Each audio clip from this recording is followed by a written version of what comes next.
انت غنج ترفع الجسد لين تعود تصفط وراها كل عذرة جميلة. هذه هنوف زين ما به بعد زود شبت بصدر الحاسد اكبر فتيلة. يا حمود لو تدري عن الزين يا حمود زين يبرك مرتكين الثقيلة. يمكن يضيع عقلك الفذ بحدود 3/4 ويعتق قليلة. لو شفتها تاتي معك 10 شهور وتقبل معك اكبر رجال القبيلة. هذه هنوف الزين ما به بعد زود شبت بصدر الحاسد اكبر فتيلة.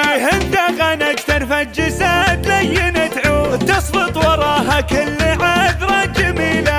اللي يضحك الدعدع علينا هوى ولسلها متعس العيون الكحية. مترفعة عن كل عيب ومنقول ومجملة في كل موقف تجيله. هذه فعايل طيب جاتك بمردود وكل يلاقي من فعوله حصيلة. دره ثمينة كسبها خير موعود ربي كتبها لك بشرعة حليلة. بنت الفهد راعي السخامر هي الجود نعم الرجل بالطيب ما فيه حيلة. لضامتك دنياك تلقاه موجود والسهم داخله وزبت دخله. وامها كريمة نسل من آل وجدود واضحك ما غثنها ما من مخيلة. متفردة من غير أدلة ولا شهود تستاهل من الطيب مليون شيلة. لجيت بنهق الحرف يا بيزود ما فيه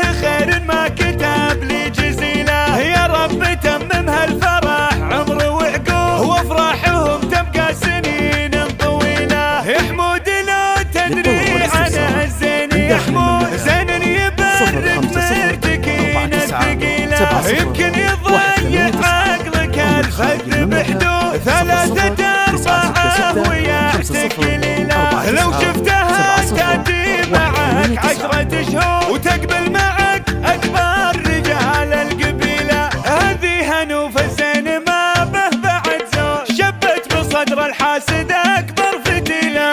انت غنج ترفع الجسد لين تعود تصفط وراها كل عذرة جميلة.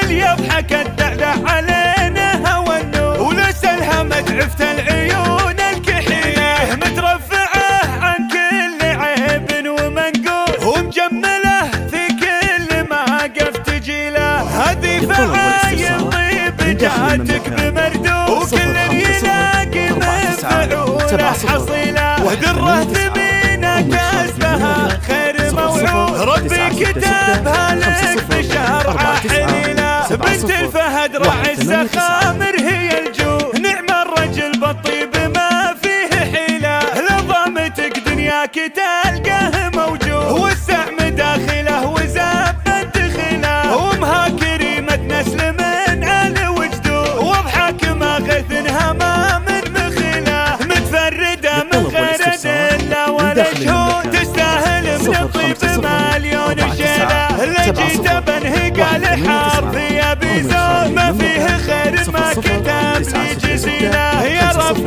تممها الفرح عمر وعقول وافراحهم